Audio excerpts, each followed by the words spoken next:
I've come to realize that people will save so much if they understand how to buffer their cocoa peat, because I've begun to see the price gap between an inert cocoa peat and the buffered cocoa peat is something that you will really need to learn how to buffer a cocoa peat yourself. And that is what I've chosen to do today. I'll be teaching you how you can be able to buffer your cocoa peat. Let me first of all explain what is a cocoa peat. Cocoa peat is actually a farming medium we use, which is gotten from a cocoa husk. Coconut husk is that particular shell that covers a coconut. So when you get that, most times people prepare it for us to use for farming as a farming medium, and most times most farmers use it for their nursery because it holds nutrients very well and also is also not very expensive. So farmers prefer to get it and mix a little of compost that has nutrients because it doesn't have any nutrient on it. So they try to mix it with compost that has some nutrient. That's what a lot of them, because compost is expensive. When you get cocoa peat, you can mix it up with it so that you can actually do your stuff on a larger scale. So it's cost effective for you to use that. But going to buy something like a cocoa peat that is inert for 7,500 or 7,000 and getting a buffered cocoa peat for 15,000 or more, I think is something that if you learn how to do it yourself, you can be able to be saving almost 50% of whatever you are spending on getting buffered cocoa peat. Now, why do we have a buffered cocoa peat and an inert cocoa peat? Let me explain something to you. When you get a coconut husk, because coconut husk is planted on a coast, most times they always have high level of sodium, potassium, and magnesium. They are always very high, which can kill your plant within a short time. So having these things on a very high quantity is always very, very risky for your plants.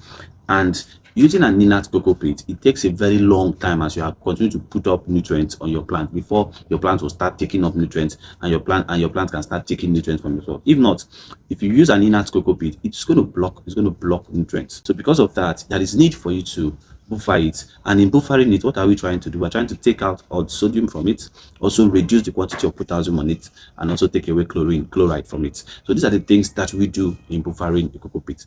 But now the first thing we do, you can actually wash the cocoa peat. If you wash the cocoa peat, you are going to wash out a lot of this. So the first step we do is, when you get your block of cocoa peat, an inert cocoa peat, soak it, wash it.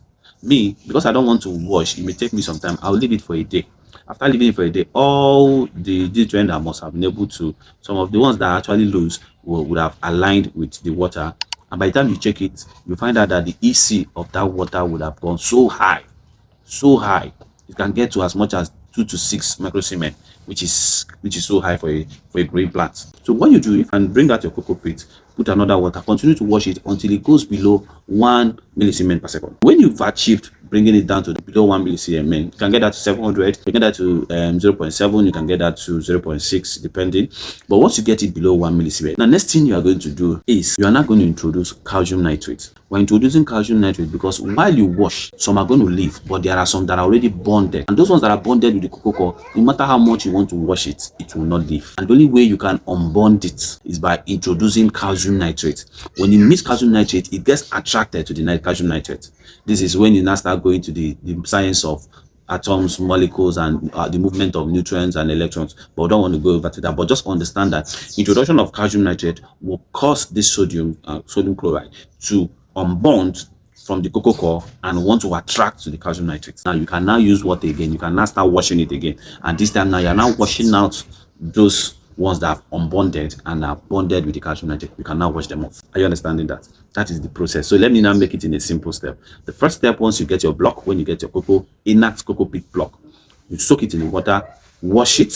If you wash it, you can leave it for like 24 hours. Make sure you wash it very well. Check the EC, you will see what the EC will look like.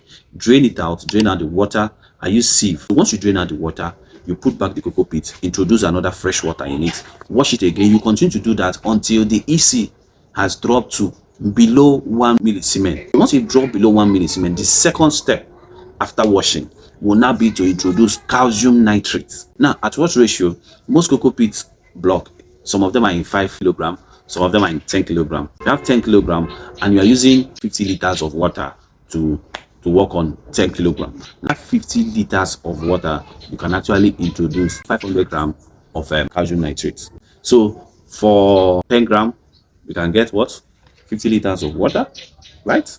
And you can get what? Calcium nitrate, you can get 500 grams. So these three together, that is what you can use. Soak that for like 2 days. After 2 days, you would have drained out the water, then start washing it again until the EC drops to below 1 millisiemen. So once you've done that, then you are now free to use your Cocopeat to do your farming, and that is what they call a buffered Cocopeat. And this particular arrangement I just mentioned to you will not cost you more than, at least calcium nitrate of 500 grams will not cost you up to 500 naira. For Nigeria, it will not cost you 500 naira. Now, water you are going to use, if you are buying water, I don't think you will spend up to 1,000 naira for that number of liters of water if you're actually buying water. So you find out that this process is going to save you a lot. So imagine 7,000 to 15,000. That means you're adding additional 8,000 naira to get a buffered Cocopeat. Then for all of us who are willing to also turn it to business, you can as well turn it to business and sell to people who are not willing to pass through this process. You understand? But if you wish to pass through this process, this is a simple step at which you're going to do that. If you use an inert Cocopeat to farm, before that inert Cocopeat will be buffered while you're introducing nutrients on your plant, it's going to reach up to 15 to 20 days. And no plant can survive without food for 15 to 20 days. It's going to die. Some that are very rugged will actually survive, but most of them are going to die. So please, you can buffer a Cocopeat. Instead of going to market to buy buffer Cocopeat, go ahead and buy inert Cocopeat. Do exactly what I've showed you, and I promise you, you're going to have a buffer Cocopeat. I believe you must have gotten value from what I've shown you. Thank you for being part of this. Cheers.